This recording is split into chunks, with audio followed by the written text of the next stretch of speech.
Hey, this is Russ.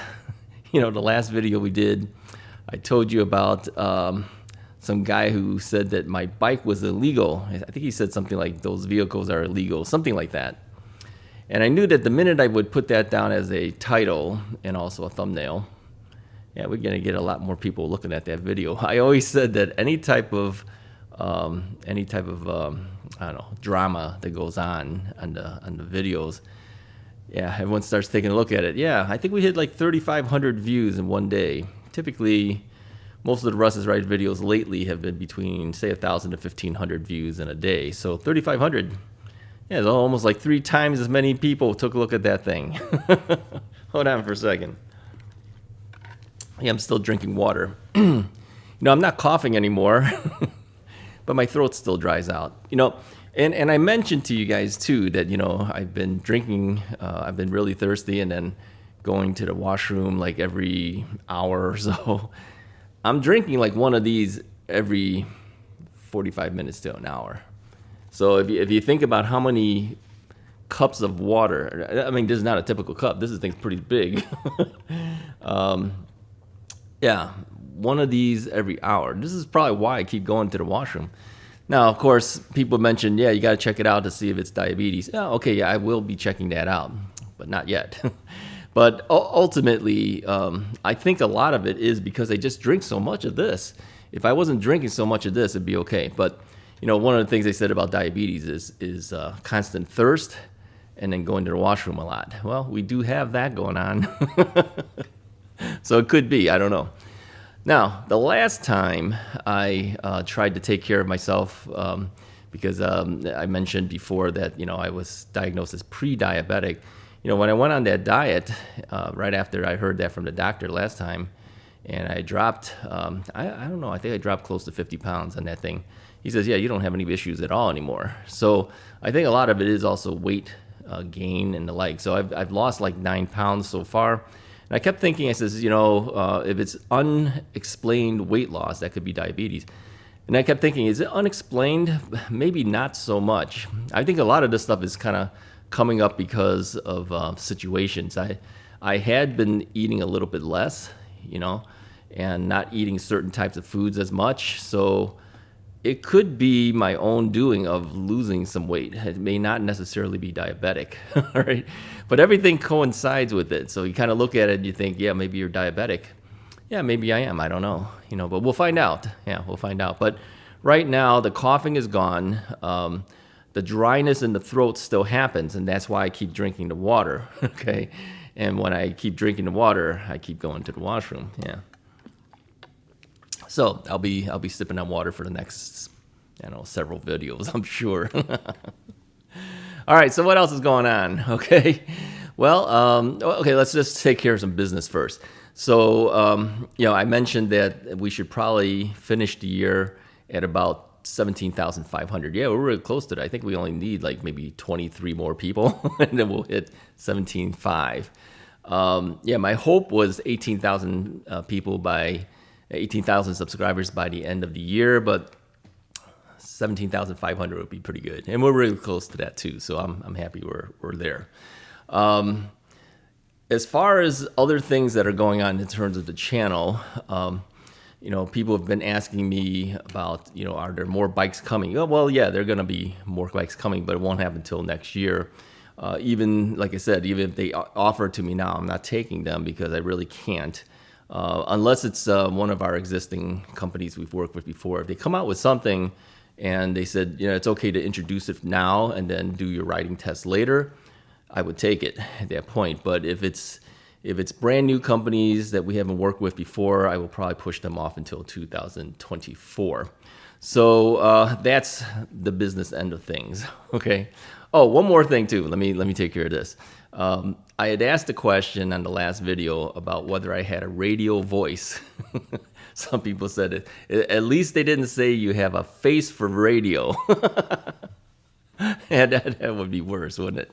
No, the funny part is not everyone, of course, voted on this thing, so we don't know how everybody feels. But for those who have actually responded, it's closer to 50-50, but more towards yes than no.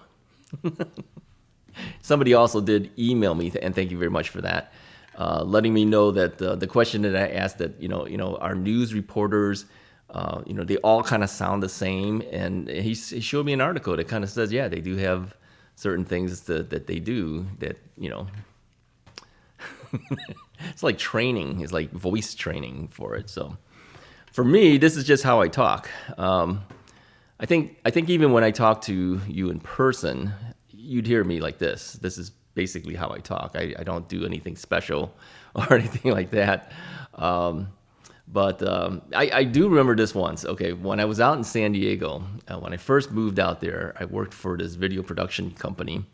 And I was just an account executive for them at that time because I was still trying to find out what was my job in life, having moved to San Diego. I ended up in law enforcement, as you know. But I took this account executive position for this video production company, and we were working with some of the news reporters from news channels in San Diego. And so I remember this one woman. I used to see her on TV all the time. She was going to be one of the hosts on one of the productions we were putting together. And then the producer said to me, he says, have you noticed that she talks exactly the same in person as she does on camera? And so, of course, then I had to pay attention, and I go, yeah, she kind of does. Yeah, she kind of does. But he mentioned to me back at that time that he says, a lot of the reporters, have a certain way of speaking. Hers was not so bad, but he said that one of her co-hosts on the news, he says, when you hear him talking, he talks to you like that in real life too. And he says, and it sounds really weird because most people don't have those type of inflections when they're speaking, but this guy actually did. so he said, yeah, okay, just listen to some of these news reporters, you'll hear it. And yeah. You do hear it. Anyway, maybe I have a face for radio. That's worse. You're not good enough for television. You have a face for radio. Anyway, no, I said that, I have a face for YouTube, maybe. I'm talking to you guys. All right, so what else has been going on? Okay, on the bike front, I have been getting some reports of some people who have been getting into accidents lately, either falling off their bikes or getting very close to getting hit by a car. So you got to be careful out there. It's not an easy thing to stay safe when others aren't looking out for you. All right, you got to look out for yourself. All right, so even like the FedEx video I did, where the FedEx truck pulled out right in front of me. Try as they might, they can't see you all the time. If you're sitting in their blind spot, they're not going to see you. They're going to pull out. So you got to watch out for yourself. And the same thing too when you're stopping. A lot of people who do tend to fall when they stop. We talked about this before. So others have mentioned to me that a dropper seat post might be something to consider. Now, I've never had one of these things. I don't think I would actually want to get one personally. But again, that doesn't mean you shouldn't. As you know, I have my saddle up pretty high because I prefer a better leg extension. Some said it's not that important with an e-bike. Well, it is for a guy like me who has a knee replacement problem, right? So we want to get decent extension when we're pedaling to get the best out of it. So, but if you had a dropper seat post, what this is it's a seat post that when you push a button essentially, or you grab a handle or whatever, however they do this thing. The saddle will drop, so it drops down to the lowest level. So that way, when you're at the stop signs, your feet are on the ground. And then when you get up and get ready to start pedaling again, or you might use your throttle to get you started, stand up a little bit on the pedals, and then push the other button again, and the saddle will rise to your predetermined height. So you get the best of both worlds. When you're stopping, you're flat on the ground with both feet, and you're sitting on the saddle. When you're riding, you have decent leg extension. Okay, hold on one more time. So it might be the thing that solves the problem for many other people. So check it out. I'm sure they have them on Amazon. I didn't check these things out myself, but go on Amazon or someplace and take a look to see if they have dropper seat posts available. I don't know what they cost. I should have checked this out before I talked to you about it, but kind of popped in my brain because somebody mentioned it on a recent comment. So yeah, check out dropper seat posts to see if that's what you want and what you want to do. I would tend to think though it'd be more of a hassle to keep pushing this button to get up and down constantly at the stop signs. Now, having said that, somebody mentioned also on the recent video that he says you passed, I think he said something like you passed like 23 different stop signs and didn't stop once. Yeah, we all know that, right? We've talked about this many, many times. Yeah, I don't stop at stop signs. And he says, well, you're going to get in trouble, and and everything's on YouTube now, so if you ever get a ticket or something, it's going to be hard to fight it. Well, I wouldn't fight it. I would basically tell him, yeah, I don't really stop at the stop signs. What I do is I do slow down, and then I go forward. Now, I have noticed, I took a look at the video again, too, for the person who made the comment, and it does look like you barely stop, but I'm going to tell you, it looks different on video than in real life, okay? It almost looks like I'm not stopping at all, but I am definitely stopping. Here's what I'm going to tell you to do. Listen to the whine of my tires on the pavement. You're going to hear me slow down, and then you're going to hear me start up. So it's not like I just blow through the stop sign. I do slow down. I look around. If there's nobody to the left, nobody's to the right, no one's in front, and no one's behind me because there's, I got a rear side view mirror. Yeah, I'll slow down, and then I'll say, okay, there's nobody there. I'll keep going. The chances of me falling happens usually when I stop or attempt to stop. And this is where most people have a problem too. So really the rolling stop is actually safer for a bike rider. Yeah, I'm going to say that. Even if our laws may not say that you could do that, I'm keeping myself safe, okay? And I'd rather, if someone's going to give me a ticket for that, then okay, I'm going to get a ticket for that, all right?